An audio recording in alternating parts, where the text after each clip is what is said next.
आज हम हमारे बीच एक बहुत अच्छे इंसान, बहुत बड़ी शख्सियत और बहुत ही होनहार, बहुत ही टैलेंटेड युवा मुखिया हमारे बीच बातचीत करने के लिए हैं, जिनका नाम है राजू नायक। सबसे पहले तो बहुत बहुत स्वागत है आपका। धन्यवाद। राजू नायक जी, आपसे मैं पहला सवाल ये करना चाहता हूँ कि आप इंजीनियरिंग की पढ़ाई आपने करी है। बतौर आप इंजीनियरिंग करते हुए आप जॉब कर रहे थे, लेकिन आप जॉब छोड़ करके समाज सेवा में आए, मुखिया बने, ये सब कैसे?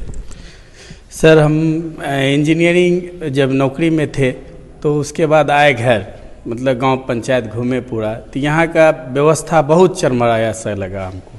इसलिए हमने डिसाइड कर लिया कि अब हमको फिर से नौकरी के लिए नहीं जाना है, तो हम पंचायत में रह गए। पंचायत में रहने के बाद पंचायत का जो दुर्दशा था उसको हम बदलने का प्रयास से ही हम मकसद लेके हम मुखिया का चुनाव लड़े। तो आपने मुखिया का चुनाव लड़ा और आप जो है मुखिया बन गए। आपके मुखिया बनने के बाद आपने क्या क्या तब्दीली लाई है पंचायत में? सबसे पहले तो हम जनता मालिक को धन्यवाद देना चाहते हैं अपने पंचायत का कि वो हम जैसे युवा को वो चुने। दूसरा चीज़ आया कि सबसे बड़ा करप्शन को हम हटाने का प्रयास किए।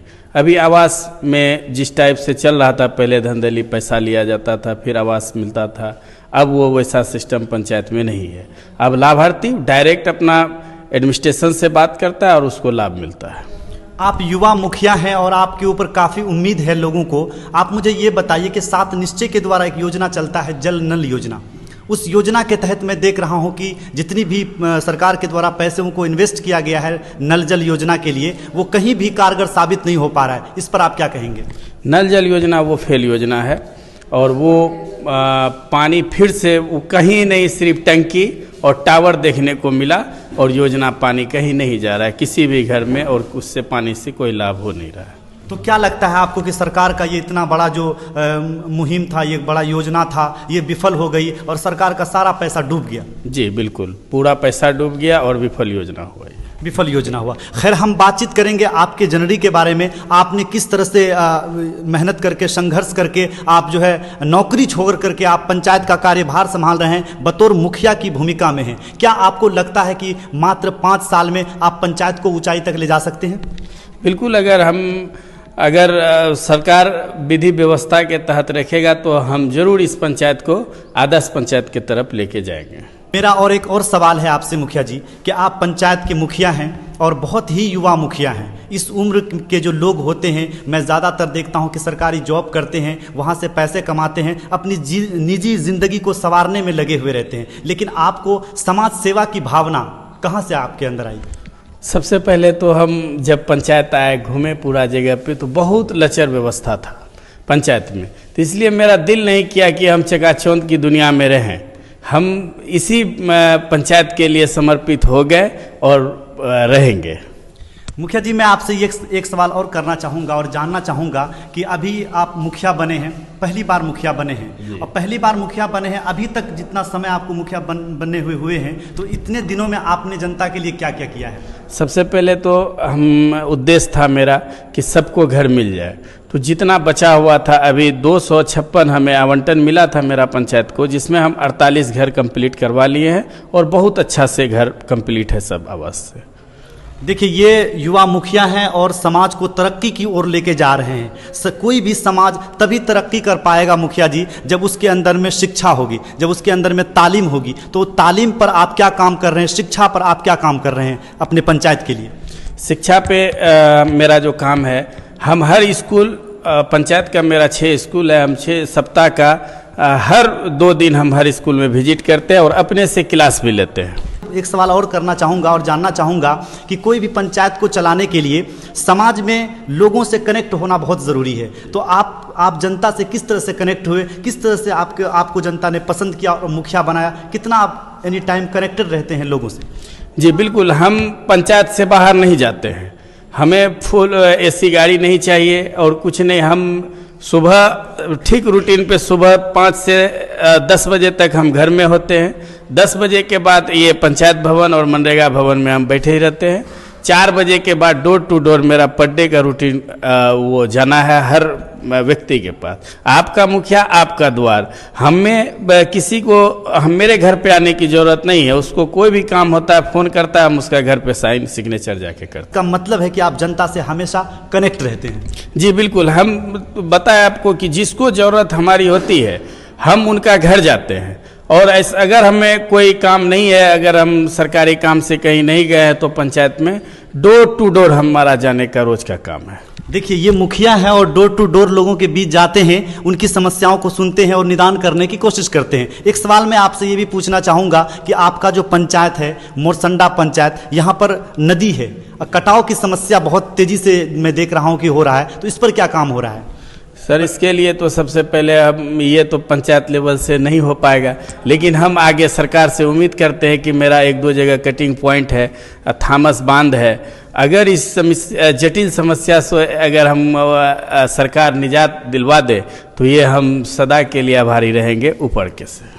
देखिए मुखिया जी, कहीं ना कहीं आप युवाओं के आइकॉन हैं। युवा आपको देख करके कुछ न कुछ सीख रहे हैं और राजनीति में आना चाहते हैं, क्योंकि जब आप इंजीनियरिंग की पढ़ाई को छोड़ करके बतौर इंजीनियर बन करके जॉब करके उसके बाद आप राजनीति में आए, मुखिया बन करके पंचायत का आप बेहतरीन तरीके से संचालन कर रहे हैं, तो आपको युवा देख करके इस राजनीति में आना चाहते हैं। तो युवाओं को आप क्या संदेश देना चाहते हैं?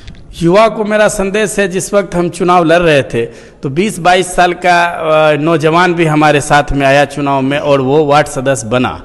तो ऐसा वो अभी जो आपको मिलेगा मेरा पंचायत के जितना भी वार्ड सदस्य है वो सब युवा मिलेगा, चाहे वो महिला हो या वो पुरुष हो। सारा वार्ड सदस्य युवा बन के, और जनता जितना हम पे यकीन किया, भरोसा किया, उतना मेरा वार्ड सदस्य पे भी भरोसा किया। हमारा टीम बिल्कुल युवा का टीम है। हम अपने पंचायत से पूरा बिहार और पूरा भारतवासी को मैसेज देना चाहते हैं, आप युवा को चुनें और शिक्षित को चुनें। जी बिल्कुल, ये कहीं ना कहीं बिल्कुल ये बात आपकी सत्य साबित होती है, क्योंकि आप सलाहियतमंद हैं, शिक्षित आदमी हैं और गांव की विकास में आपकी बहुत बड़ी भागीदारी है। आप विकास करा रहे हैं, लोगों से कनेक्ट रहते हैं। एक सवाल मुखिया जी और बनता है, क्योंकि पंचायत के जो बुजुर्ग लोग हैं उनको चाहिए वृद्धा पेंशन, जो बच्चे हैं उनको चाहिए शिक्षा, हर व्यक्ति को कुछ न कुछ चाहिए, तो उसके लिए आप क्या कर रहे हैं? वृद्धा पेंशन के लिए हम वो क्या कहता है, पूरा एक वार्ड सदस्य ग्रुप हम बनाए हैं, उसमें हम भी हैं।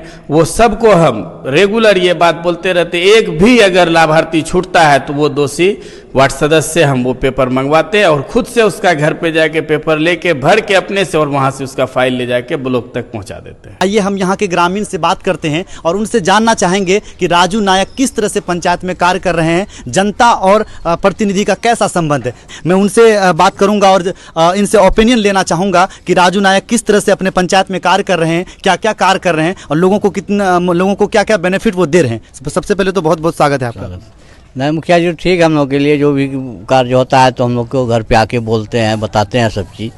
घर पे आके बोलते बताते हैं? जी, घर पे आते हैं। देखिए, मैंने आपको कहा था कि प्रखंड स्तर पे राजू नायक की जो है लोग प्रशंसा करते हैं, कहते हैं कि मोरसंडा पंचायत का मुखिया बहुत ही अच्छे तरीके से अपने पंचायत को चला रहे हैं। ये बिल्कुल बात साबित हो गया है, सही हो गया है। ये कह रहे हैं कि मुखिया जी खुद आकर के घर से डॉक्यूमेंट्स लेते हैं, पेपर लेते हैं, ऐसा है? जी, सारा चीज़ हम लोग के घर पे आके लेते हैं, जो भी काम होता है बताते हैं, घर पे ही आके बताते हैं। देखिए, ये पहला ऐसा मुखिया है को मैं देख रहा हूँ जो घर घर जा करके उनका डॉक्यूमेंट्स लेते हैं, उनसे बातचीत करते हैं, जो सरकार के द्वारा जो योजना मिल रही है जनता तक पहुँचाते हैं। क्या नाम हुआ आपका? जद्दू महलदार। आपके पंचायत के मुखिया कौन है?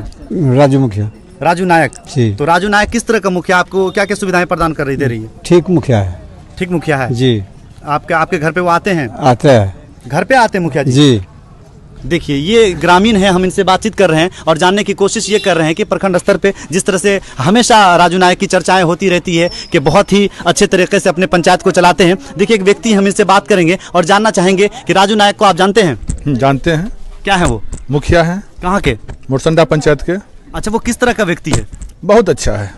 मतलब जनता की जो परेशानियां हैं उसे वो हल करने की कोशिश करते हैं, उनके घर पर जाके हल करते हैं। साथ ही साथ मैं आपसे ये जानना चाहूंगा कि पंचायत का विकास राजू नायक किस तरह से कर रहे हैं? बहुत अच्छा ढंग से कर रहे हैं। तो स्टार्ट हुआ है, ट्रेनिंग हुआ है अभी, है ना। उसके बाद जैसे फंड आएगा और काम अच्छा तरह से जो भी किए, छठ घाट बनाए 2 ठो, यानी कि अच्छे ढंग से चला रहे हैं वो। अच्छा, आप बताइए कि राजू नायक पूरे प्रखंड में इतना ज्यादा फेमस क्यों है, वजह क्या है? युवा हैं, खटते हैं ज़्यादा, सोते कम हैं, है ना। जिधर जाने का मतलब जो बुलाते हैं उसके घर पर चले जाते हैं। देखिए राजू नायक युवा हैं और बहुत ज़्यादा मेहनती हैं, जिसकी वजह से प्रखंड स्तर पे इनकी चर्चाएं हमेशा होती रहती है। इनका कहना है कि वो सोते कम हैं, काम ज़्यादा करते हैं, ऐसा है। देखिए एक सवाल मैं आपसे और पूछना चाहूँगा और जानना चाहूँगा कि राजू नायक युवा हैं और अपने पंचायत में बहुत ही अच्छा कार्य कर रहे हैं, जितने भी उसको फंड मिल रहे हैं वो पंचायत के लोगों तक पहुँचाने में सफल होते हैं। आप बताइए कि राजू नायक और ये ब्लॉक का जो संबंध है वो कैसा है? बहुत बढ़िया है, बहुत अच्छा है। मतलब वीडियो सीओ सब इनके, हाँ, जो बोलते हैं वो हो रहा है, इसमें कोई दिक्कत नहीं। देखिए जब आपका स्वभाव अच्छा हो, नेचर अच्छा हो, तो काम बेहतरीन तरीके से हो जाएगा। अभी हम मोरसंडा पंचायत में मौजूद हैं और तमाम तर ग्रामीणों से हम वार्तालाप कर रहे हैं, बातचीत कर रहे हैं और उनसे जानने की कोशिश ये कर रहे हैं कि आखिरकार राजू नायक इतना ज़्यादा वायरल क्यों हुआ है, लोग इनको ज़्यादा पसंद क्यों कर रहे हैं, प्रखंड स्तर पर इनकी चर्चाएँ क्यों हो रही है। इन्हीं चीज़ों को जानने के लिए हम राजू नायक से बातचीत भी करी है, उसका भी वीडियो हम अपलोड करेंगे और ग्रामीण जितने यहाँ पर उपस्थित हैं उनका भी हमने बाइट लिया है, इस चैनल पर चलाएंगे। बने रहिए आप हमारे साथ। बहुत बहुत शुक्रिया, बहुत बहुत धन्यवाद।